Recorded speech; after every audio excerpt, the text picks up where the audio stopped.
সুপারি গাছ কাটতে গিয়ে শোকাবহ অঘটন সংঘটিত হলো বড়খলায়।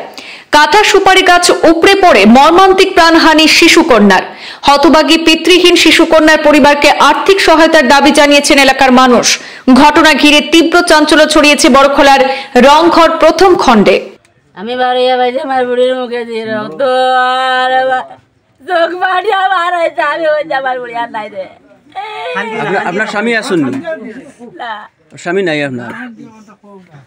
আজ ফের একবার মর্মান্তিক দুর্ঘটনার সাক্ষী থাকলো কাছাড়ের বড়খলা। সুপারি গাছ কাটতে গিয়ে গাছ পড়ে মাত্র 5 বছরের শিশুকন্যার মৃত্যু ঘটে বুধবার বিকেলে।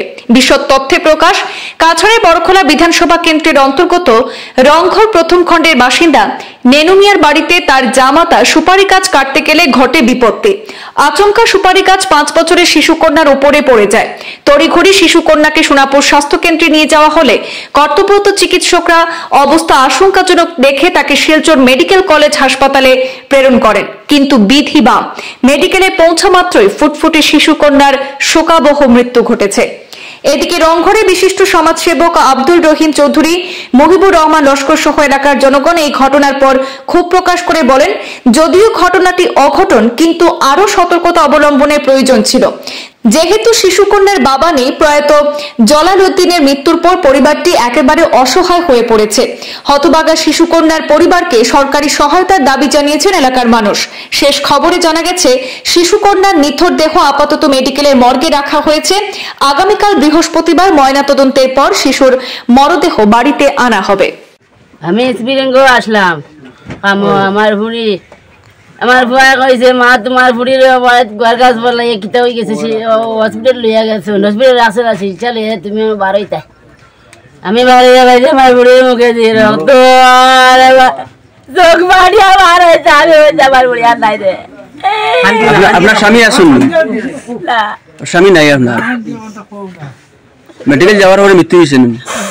গেলে চূড়া আছে এখন আপনি চাইন কিতা?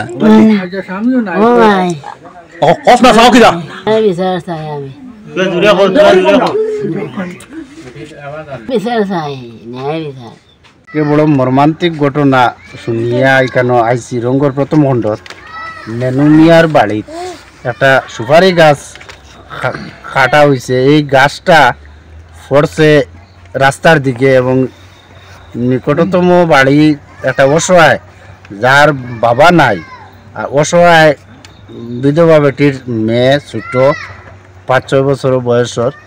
এই মেয়েটা এই গাছটা উপরে পড়িয়া আহত হয়েছে। আহত অবস্থায় হসপিটাল নেওয়ার পরে এরপরে মারা গেছে। আমরা এলাকাবাসীর পক্ষ থাকি মর্মাহত এই বিষয়ে।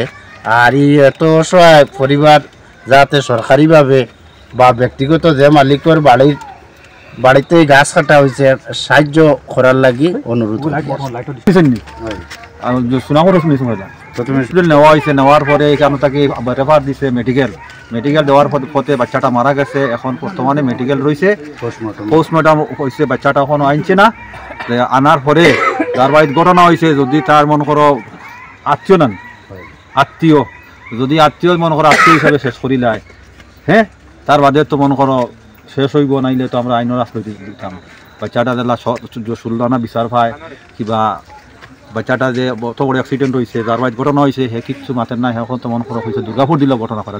দুর্গাপুর তো বাচ্চা না, অ্যাক্সিডেন্ট হয়েছে তোমার বাড়িতে, তুমি একটা কইতাই না কইয়া তুমি দুর্গাপুরের ঘটনা হয়েছে, তোমার বাড়িতে দুর্গাপুরের ঘটনা হইল কিনা? আচ্ছা, এইখানেও আমরা দিও নাই। এখন আমরা খাটরা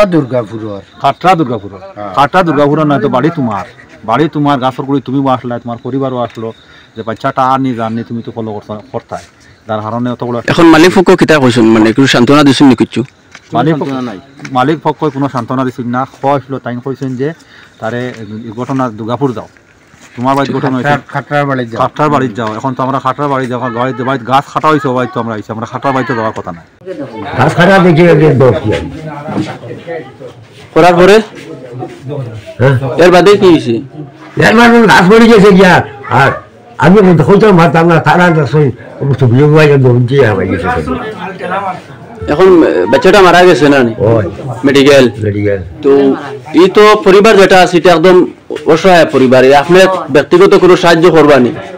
ও আর তো এটিম বাইকুকে বেতন সাহায্য করি আর এগুলো বাপ বসে মানতা কি আর খাটিছে যে বেটা গাছ কাটি নিত যে বেটা গাছ নিত হবেটা কাটিছে আমার বড় দাম দে আর পুলিশে তারা কাটিছে যারা গাছ নিতা তারা নিতা করিয়া তারা গাছ তো নিতা খাই বাস তারা গরম আপনি কোনো সাহায্য করবানি? ও করবো কত এটিম হিসাবে করতে লাগবো না